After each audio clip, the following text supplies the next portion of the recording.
Democracy में, लोकतंत्र में आपका स्वागत है। क्योंकि क्या पता कल हो ना हो, कल रहे ना रहे, क्योंकि दुनिया डेमोक्रेसी के खिलाफ कॉन्स्पिरेसी कर रही है। इसी के तहत मैं आज आपको बताऊंगा कि इस पिछले हफ्ते भारत में जो जो हुआ वो कैसे डेमोक्रेसी, लोकतंत्र और आपकी आजादी पे बहुत बड़ा सवाल या निशान खड़ा कर रहा है। अगर आप पिछले हफ्ते की जो सरकार और अपोजिशन की कारगुजारियां हैं उसको अगर गौर से देखेंगे, समझेंगे और जानेंगे तो आपको लगेगा कि डेमोक्रेसी के खिलाफ कॉन्स्पिरेसी हो रही है और हमारा जो लोकतंत्र है वो एक कोने में दबी, डरी और एक भीगी बिल्ली की तरह सकुचित नजरों से देख रहा है। हमारे ऊपर भी हमारे लॉ मेकर्स और मीडिया चैनल्स, यस, क्योंकि डेमोक्रेसी को गर्त में ले जाने का मुख्य काम तो मीडिया ही कर रही है। Welcome to new episode on my channel. पिछले हफ्ते बहुत सारी ऐसी घटनाएं घटी जो आपकी आंखों की भौहों को खड़ी करने के लिए काफी हैं। अगर आप जागरूक नागरिक हैं तो, अगर आप सोए हुए हैं, आप भक्त हैं और आपको लगता है कि जब तक मेरे घर में आग नहीं लगती तब तक दुनिया शीतकाल का मजा ले रही है, अगर ऐसा है तो आपको फिर से कंबल ओढ़ के सो जाना चाहिए। क्योंकि आपको तभी खबर लगेगी जब आपके घर के अगल बगल की जो बर्फ है वो पिघल गई होगी और आग आपके घर के छप्पर को जला रही होगी। तो पिछले हफ्ते बहुत ही गहमा गहमी लड़ाई, ढिशुम ढिशुम, मीडिया में हाहाकार सरकार के सपोर्ट में। The opposition can never, ever, ever, never ever. और लोग विचलित, क्योंकि मणिपुर जल रहा था और मणिपुर पे ऑपोजिशन लगातार हमलावर था और सरकार के लिए बुरी खबर ये थी कि एक ऐसी वीडियो आ गई जहां पे सरकार का जो फ्री रन था मीडिया के सपोर्ट से against the incidents of Manipur, उसमें एक छोटी सी रुकावट आई, एक गड्ढा आ गया हाईवे पे और ये गड्ढा था एक वीडियो का वायरल होना जहां पे दो महिलाओं को खुलेआम पब्लिक में दौड़ाया जा रहा है नंगे हालात में और उनकी जिस्म के साथ छेड़छाड़ और बहुत ही निंदनीय हरकतें की जा रही हैं। ये वीडियो पूरा वायरल हो गया, देश के अलग अलग कोनों से प्रतिक्रियाएं आने लगी, मुद्दा अंतर्राष्ट्रीय हो गया और इसने मोदी जी को फोर्स किया कि वो कुछ बोलें। मोदी जी ने क्या किया? Being a smart strategist he is, उन्होंने इसको टेबल टर्न कर दिया। कैसे? इतने सेंसिटिव मुद्दे पे उन्होंने एक रास्ता चुना और वो था व्हाट अबाउट ट्री का। कठोर से कठोर कदम उठाएं, घटना चाहे राजस्थान की हो, घटना चाहे छत्तीसगढ़ की हो, घटना चाहे मणिपुर की हो। कह दिया उन्होंने कि आईटी सेल, देखो मणिपुर के इशू पे हम बैक फुट पे हैं, फ्रंट फुट पे कैसे आना है? तो फ्रंट फुट पे आपको ऐसे आना है कि आपको एक कोई भी घटना उठानी है कांग्रेस या फिर गैर बीजेपी शासित राज्यों से, फेंकना है मीडिया में, फेंकना है इंटरनेट पे और एक अल्टरनेट नैरेटिव क्रिएट करनी है जो लोगों को गुमराह कर देगी, लोगों को कंफ्यूज कर देगी कि अरे हाँ सही तो है, मोदी जी सही तो बोल रहे हैं, कुछ ऐसा ही तो है, वहां भी तो रेप हुआ है, वहां भी तो लोग मरे हैं। वो मीडिया जो पिछले 3 महीने से मणिपुर पे एक चर्चा तक नहीं कर रही थी, प्राइम टाइम डिबेट नहीं कर रही थी, इक्का दुक्के खबरें दिखा रही थी, वो पिछले हफ्ते जागी और वो जागी सरकार के सपोर्ट में। विदेशी चैनल्स में मणिपुर को लेकर डिबेट शो हो रहे हैं। मकसद सिर्फ इतना है कि भारत को बदनाम किया जाए और पीएम मोदी को सत्ता से बाहर कर दिया जाए। Mostly you might have seen the bullies in your school who are very fine with the plannings. They know when to bully you, and this is what this government does in parliament. और subsequently हम parliament को ही निरर्थक बना देते हैं। तुम झगड़ा करोगे हम भी झगड़ा करेंगे, तुम गाली दोगे हम भी गाली देंगे, बैनर लाओगे हम भी बैनर लाएंगे। लेकिन मणिपुर जैसे सेंसिटिव मुद्दे पे जहां पे 3 महीने से सिविल वॉर जैसी सिचुएशन है, वहां पे लोग मर रहे हैं, घर जलाए जा रहे हैं, चर्च, मंदिर और 2 कम्युनिटी एक दूसरे की जान की भूखी हैं। वहां पे जो लोकल गवर्नमेंट है वो पूरी तरह से फेल है, भारत की जो होम मिनिस्ट्री है वो कंप्लीटली नस्ते नाबूद है, मणिपुर में पूरी तरह से निरर्थक साबित हुई है और हिंसा लगातार जारी है। लेकिन सरकार इस मामले पे गंभीर हो, ऐसा प्रतीत हो हमें, ऐसा कुछ कर नहीं रही है। जब ऑपोजिशन ऐसे मामलों पे सवाल उठाता है और अपनी जिम्मेदारी का निर्वहन करता है तो अब मीडिया कहती है कि ये राजनीति कर रहे हैं। राजनीति, एक राजनीतिक पार्टी राजनीति कैसे कर सकती है? मीडिया ने पानी पी पी कर किसको कोसा, किससे सवाल पूछा, गवर्नमेंट से। पूरे प्राइम टाइम में 3-3, 4-4 शो पूरी तरह से ऑपोजिशन को गाली देने, उनको निकम्मा साबित करने, उनका इतिहास निकाल के उनको पूरी तरह से एकदम डस्टबिन में डालने का काम करेंगे और सरकार के सामने अपनी लॉयल्टी साबित कर देंगे। और होगा यूं कि जनता कंफ्यूज, लोग कंफ्यूज, बोलेंगे अरे मणिपुर में हो तो रहा है बट ठीक है यार, चलो ठीक है, हर जगह होता है। ये आपको ये नहीं बताएंगे कि जो मणिपुर में हो रहा है, जो छत्तीसगढ़, राजस्थान व अन्य जगहों पे क्राइम हो रहे हैं वो कैसे अलग है। मणिपुर में जो हो रहा है वो एक सेक्टेरियन हिंसा है, जहां पे दो कम्युनिटीज के लोग एक दूसरे के खिलाफ लड़ रहे हैं, एक सिविल वॉर हो रहा है और ये आम क्राइम से पूरी तरह से अलग है। तो ऐसे मुद्दे पे सरकार को डिबेट करना चाहिए था, अपना पक्ष रखना चाहिए था, चर्चा करनी चाहिए थी और लोगों को बताना चाहिए था कि सरकार ने ये कदम उठाए हैं हिंसा को कंट्रोल करने के लिए और सरकार और आगे क्या क्या कर रही है रिहैबिलिटेशन के लिए, रिफ्यूजीज का जो इशू है उसके लिए, या फिर सरकार इस मुद्दे को सॉल्व करने का क्या आगे का ब्लूप्रिंट तैयार कर रही है। जो आग धधक रही है मणिपुर में उसको बुझाने के लिए parliament is almost non functional, useless है।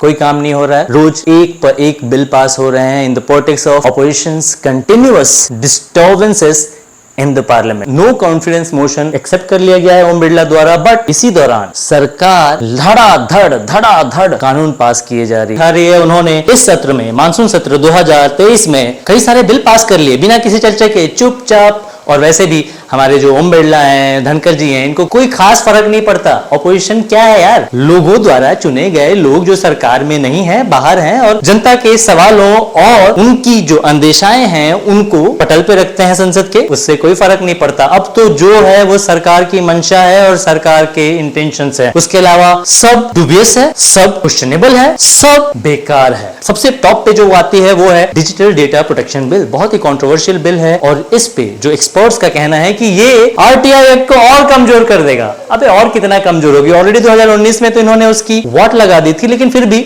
कुछ हद तक लोग इसका उपयोग करके करप्शन लेके आ रहे थे बाहर पब्लिक सेक्टर से, गवर्नमेंट की जो एजेंसियां हैं उनसे और गवर्नमेंट के कार्यकाल सरकारों इत्यादि से उन लेखा जोखा ले ही ले रहे हैं। ये कंट्रोवर्शियल इसलिए भी है क्योंकि अगर जानकारियों का जो डेटा है वो अवेलेबल नहीं होगा तो लोग अलग अलग विभागों में सरकारों के और अलग अलग जो स्कीम है उनमें होने वाले धांधलियों को कैसे उजागर करेंगे। जैसे एग्जाम्पल के तौर पर अगर देखें, मनरेगा में जो काम करने वाले मजदूर हैं उनका जो पर्सनल डेटा है वो पब्लिक डोमेन में नहीं रहेगा, या फिर जानकारी मांगने पर अगर उपलब्ध नहीं कराया जाएगा तो मनरेगा में होने वाले जो करप्शन है उनको उजागर कैसे किया जाएगा। वहीं जो इलेक्टोरल डेटा है जो सरकार के पास होता है और इलेक्शन कमीशन के पास होता है, तो अगर आरटीआई एक्ट के तहत हम किसी का पर्सनल डेटा या फिर जो इलेक्टोरेट है या फिर जो वोट देने वाले वोटर्स हैं उनका डेटा हम अगर अवेल नहीं कर सकते तो एक्टिविस्ट, आरटीआई एक्टिविस्ट और जो जर्नलिस्ट हैं जो सरकार पे सवाल खड़ा करते हैं कि अगर कोई धांधली हो रही है वोटर लिस्ट में या फिर इलेक्शन के टाइम पे कुछ गड़बड़ हो रही है, उस पे कैसे चेक रखा जाएगा, कैसे करप्शन और कैसे या फिर सरकार की नाकामी सामने आएगी। तो सरकार पूरी तरह से आरटीआई एक्ट को निरस्त करने की पूरी कोशिश में है और एक एक्शन एक टाइम पे और फाइनली होगा यूं कि आरटीआई यूपीए की सौगात एनडीए की विसात पे फेल हो जाएगी।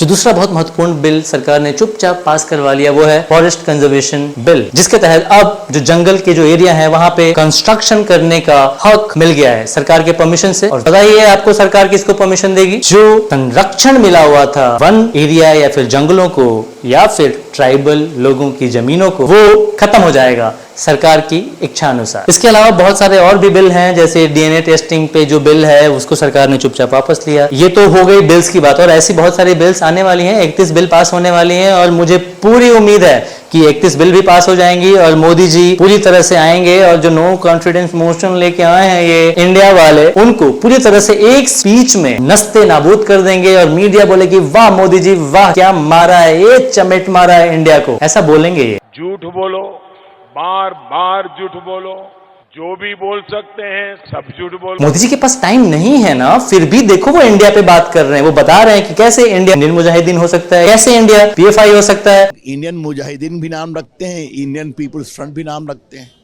तो चेहरे पे चेहरे लिखाते हैं, सच्चाई कुछ और है। मोदी जी का ही स्किल इंडिया, डिजिटल इंडिया, ये इंडिया, वो इंडिया, बीजेपी इंडिया, सब पब्लिक डोमेन में है। लेकिन मोदी जी बहुत ही कष्ट करने वाले नेता हैं, मतलब हर जगह झंडी दिखाने चले जाते हैं वो। और मणिपुर पे बात करें, मतलब Manipur is like a bit negative ना। हमारे मोदी जी तो सकारात्मकता के भगवान हैं, वो कैसे बात करेंगे? तो मोदी जी झंडी दिखाएंगे, मोदी जी राजस्थान जाएंगे, मोदी जी गुजरात जाएंगे, मोदी जी विपक्ष को गाली देंगे और एक दिन पूरा माहौल बना के नो कॉन्फिडेंस मोशन के खिलाफ अपना वक्तव्य रखेंगे और उस दिन मीडिया की ये वाहवाही मिलेगी और मुद्दा खत्म।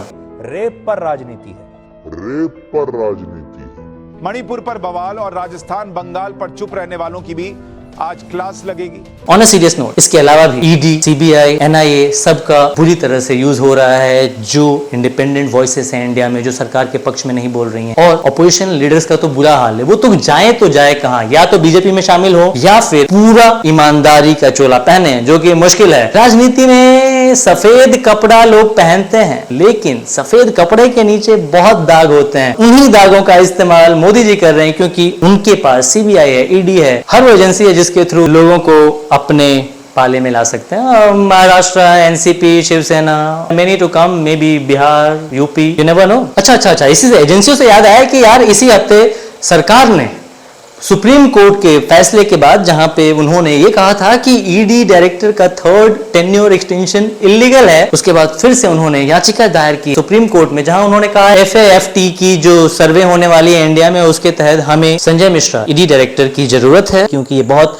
एक्सपीरियंस्ड हैं और इनका लंबा कार्यकाल रहा है। ये चीजों को और पूरी जो इकोनॉमिक सिस्टम है और पूरी ईडी की जो कार्यवाहियां हैं उनको बड़े डिटेल में जानते हैं और इसीलिए इनका होना जरूरी है। तो सुप्रीम कोर्ट ने कहा बाकी आपके जो ईडी ऑफिसर्स हैं, जो बड़े बड़े पदों पे बैठे हुए हैं, सैलरीज ले रहे हैं, वो इनकॉम्पिटेंट हैं। क्या उनको ईडी की जो कार्यवाहियां चल रही हैं या पास्ट में चली हैं या शुरू होने वाली हैं, उनके बारे में क्या प्रॉपर जानकारी नहीं होगी? बस ये सवाल करके अदालत ने वही किया जो सरकार चाहती थी। तो आप ये समझिए कि कितने मुश्किल दौर से गुजर रही है इवन जुडिशरी कई बड़े बड़े फैसले तो लेती है, लेकिन सरकार के साथ एक रेड टेपिज्म है, जिसके कारण अपने फैसलों से मुकरती है। कभी कभी अपने फैसलों को सरकार के अपील करने पे ट्वीक करती है और सरकार को हमेशा बेनिफिट ऑफ डाउट देकर बाकी जो स्टेक होल्डर्स हैं उनको एक तरह से हेल्पलेस और अनाथ कर देती है। उसके बाद आरटीआई एक्टिविस्ट हों, सिविल सोसाइटी के लोग हों, राइट्स एक्टिविस्ट हों, उनके खिलाफ सरकार का क्रैकडाउन जारी है। एनजीओस की फंडिंग, पॉलिसी मेकिंग, जो थिंक टैंक्स हैं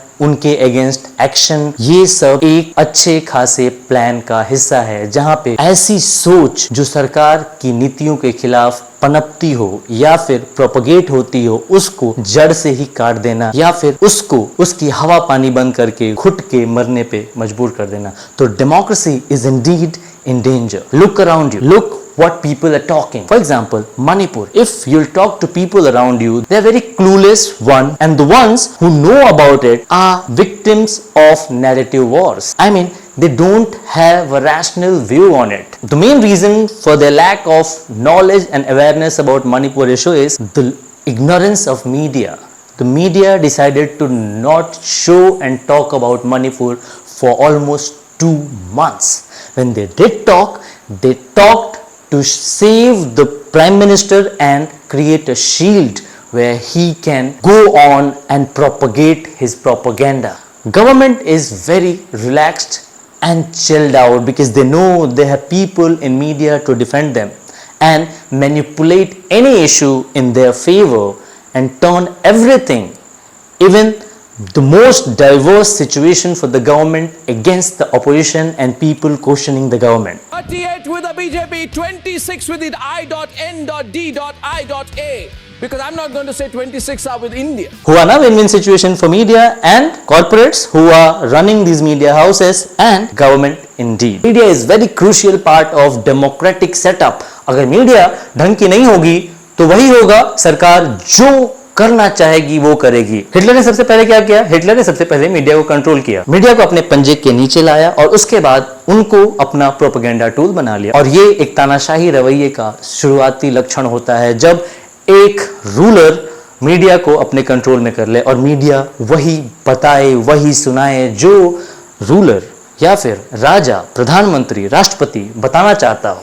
और ये बहुत ही दुखद अंत लेके आता है। आप दुनिया में चारों तरफ नजर घुमाइए, इतिहास पढ़िए, आपको पता चलेगा कि जहां मीडिया नतमस्तक हुई राजा या फिर तानाशाह के सामने, वहां की जनता कटोरा लेके खड़ी हो जाती है दुनिया के सामने। Be aware and rational, because if you won't be, the future generation of yours are going to be in dark and they are not going to enjoy the liberty and democratic rights you are enjoying right now. Question everyone who you have voted for, whether it be your local municipal corporation chief, gram pradhan, MLA, MP, chief minister, prime minister, or even the president. Questioning the governments at every level is the building block of a mature democracy. So keep questioning. और एक प्यारा सा दिल से एक request है, अगर आपको मेरी वीडियोस इन्फॉर्मेटिव लगती हैं और लगता है कि कुछ ऐड करती हैं या फिर आपको पसंद आती हैं, तो आप लाइक और सब्सक्राइब कर लें, क्या ही जाएगा। Thank you for watching, will see you in next video.